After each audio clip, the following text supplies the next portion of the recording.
भारत आणि पाकिस्तान या दोन देशांच्या मध्ये मागच्या 4-5 दिवसांपासून म्हणजे आपला जो स्वातंत्र्य दिन झालाय तेव्हापासून वातावरण तंग झालेलं आहे।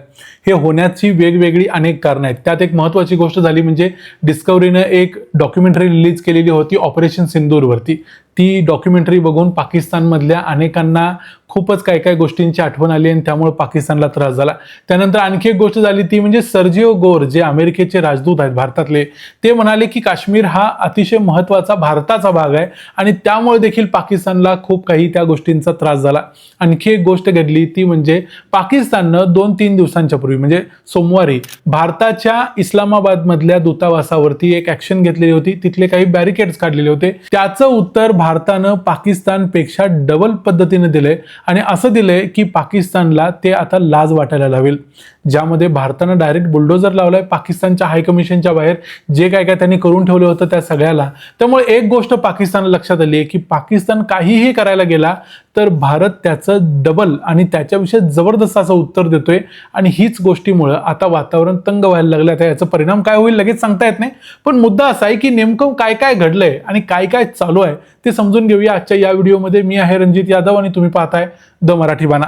17 ऑगस्टला म्हणजे सोमवारी पाकिस्तान सरकारने एक गोष्ट केली ती म्हणजे भारताचं जे हाय कमिशन आहे पाकिस्तानच्या इस्लामाबाद या राजधानीमध्ये, त्या हाय कमिशनच्या समोर ज्या काही बॅरिकेड्स लावलेले होते, तिथं काही छोटे मोठे पोल्स होते, ते सगळे पाकिस्ताननं काढून टाकले।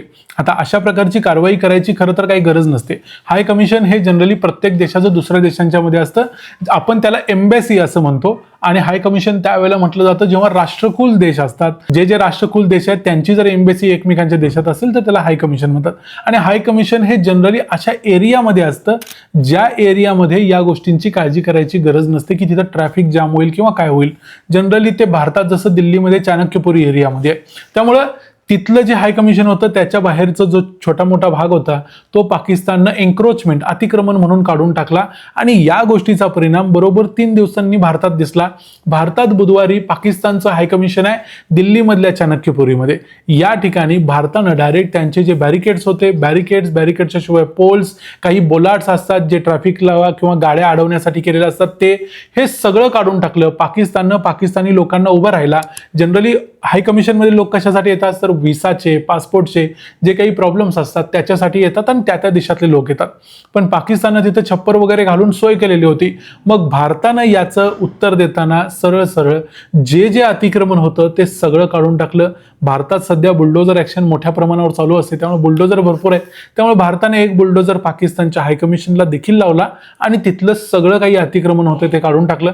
त्यामुळे आतल्या बाजूला पाकिस्ताननं काय अरेंजमेंट केलेली होती ती सुद्धा आता सगळी डायरेक्ट दिसायला लागली। आता इथे एक गोष्ट तुम्हाला इंटरेस्टिंग सांगतो, आतल्या बाजूला काय केलंय ते आपण डायरेक्ट जाऊन बघू शकत नाही। कुठल्याही देशाचं हाय कमिशन किंवा एम्बॅसी ही त्या देशाची जमीन असते असं समजलं जातं। त्यामुळे बुलडोजर लावल्यानंतर आपल्याला जे दिसलं ते लक्षात आलं की नेमकं आत काय चाललेलं आणि त्याच्यामध्ये काही window number 5 Pakistani citizens only वगैरेच्या पाट्या सगळ्या बाहेर पडल्या। आता हे सगळं नोटीस देऊन केलं गेलं की विदाऊट नोटीस केलं याच्याबद्दलचे अजून कंप्लीट डिटेल्स आलेले नाहीत। पण पाकिस्तानला हे बुलडोजर ऍक्शनचा जेवढा त्रास होणार नाही त्याच्यापेक्षा जास्त त्रास होणार आहे सर्जिओ गोर यांच्या स्टेटमेंटचा। आता सर्जिओ गोर कोण आहेत हे सगळ्यात पहिल्यांदा समजून घ्या। अमेरिकेचे भारतातले राजदूत म्हणजे अँबॅसेडर आहेत सर्जिओ गोर। हे डोनाल्ड ट्रम्प यांचे अत्यंत जवळचे आणि विश्वासार्ह मानले जातात। सर्जिओ गोर काल 19 तारखेला काश्मीरच्या दौऱ्यावर गेलेले होते आणि काश्मीरमध्ये गेल्यानंतर त्यांनी तिथे एक स्टेटमेंट दिलं। त्या स्टेटमेंटमध्ये ते म्हणाले की Jammu and Kashmir is very important part of India, म्हणजे जम्मू आणि काश्मीर हा भारताचा अत्यंत महत्त्वाचा असा भाग आहे। त्यानंतर त्यांनी तिथं शिकारा राईड केली।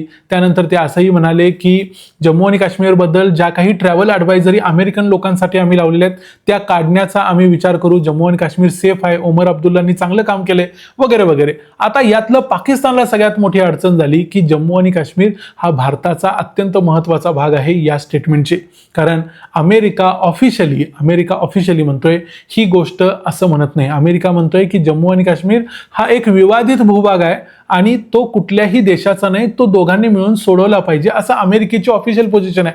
पण अमेरिकेचे सध्याच्या राष्ट्राध्यक्षांचे जे सहकारी आहेत ते म्हणतात की जम्मू आणि काश्मीर हा भारताचा अत्यंत महत्त्वाचा भाग आहे। त्यामुळे पाकिस्ताननं मग या गोष्टीबद्दल तिळपापड झाला आणि त्यांनी अमेरिकेचे जे पाकिस्तानमधले जे उच्चायुक्त आहेत त्यातल्या नताली बेकर यांना बोलवून घेतलं आणि त्यांना याबद्दलचा जाब विचारला।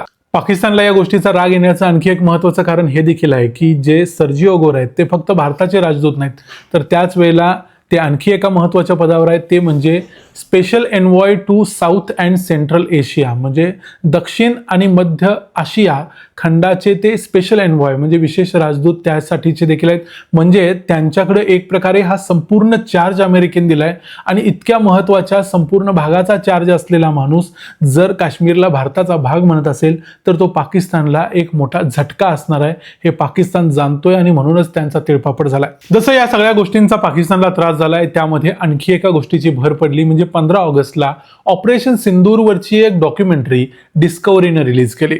या डॉक्युमेंटरीमध्ये भारताचे आर्मी, नेव्ही, एअरफोर्स चीफ त्या काळामध्ये ऑपरेशन सिंदूरच्या काळामध्ये कसं काय काय घडलं आणि पाकिस्तानला भारतानं कशी मात दिली हे सगळं दाखवलं गेलंय, ज्यामध्ये अजित डोवाल यांचा देखील इंटरव्ह्यू आहे आणि त्यामध्ये सगळे पुरावे देखील लावले गेले. भारतानं कसे कसे हल्ले केले, कुठल्या कुठल्या एअरबेसवरती हल्ले केले, त्यांना कसं निवडलं गेलं, हे सगळं त्यामध्ये सांगितलं गेलंय.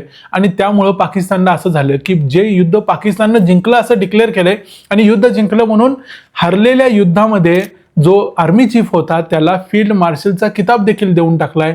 त्या युद्धामध्ये पाकिस्तानची पोझिशन उघडी पडली, कारण पाकिस्तानने युद्ध जिंकलंय असं किती वेळा जरी सांगितलं तरी प्रत्यक्षात पाकिस्ताननं कधीही कुठलाही पुरावा देणं जरुरी मानलं नाही. भारताने मात्र 2025च्या मे महिन्यापासून आतापर्यंत सलग नेहमी या गोष्टीचे पुरावे दिलेले आहेत की भारताने हे युद्ध कशा पद्धतीने जिंकलं होतं. त्यामुळे या सगळ्या गोष्टींचा मुळं मागच्या काही दिवसांपासून वातावरण तंग झाले. त्यात भारतानं पाकिस्तानच्या हायकमिशनला डायरेक्ट बुलडोजर लावल्यामुळं आणखी वातावरण चिघळण्याची शक्यता आहे. आता नेमका याचा परिणाम काय होतो आणि कुठंपर्यंत अजून बिघडतं परिस्थिती हे बघायला लागेल, कारण पाकिस्तानच्या पंतप्रधानांनी पण 14 ऑगस्टला धमकी दिलेली होती की पुढच्या वेळेला जर आमचं पाणी अडवलं तर आम्ही असं करू तसं करू. प्रत्यक्षात ते काय करतील हे येणाऱ्या काळात लवकरच आपल्याला समजेल. पण एवढं नक्की की दोन देशामधले जे संबंध आहेत ते ताणलेले आहेत आणि ते ताणलेल्याच परिस्थितीमध्ये आणखी काही काळ तरी राहतील. या व्हिडिओमध्ये इथं थांबूया. हा व्हिडिओ तुम्हाला कसा वाटला ते आम्हाला कमेंट्समध्ये जरूर सांगा. व्हिडिओ आवडला असेल तर व्हिडिओला लाईक करा, चॅनलला सबस्क्राईब करा. पुन्हा भेटू पुढच्या व्हिडिओमध्ये. तोपर्यंत पाहत राहा द मराठी बाणा. जय हिंद, जय महाराष्ट्र.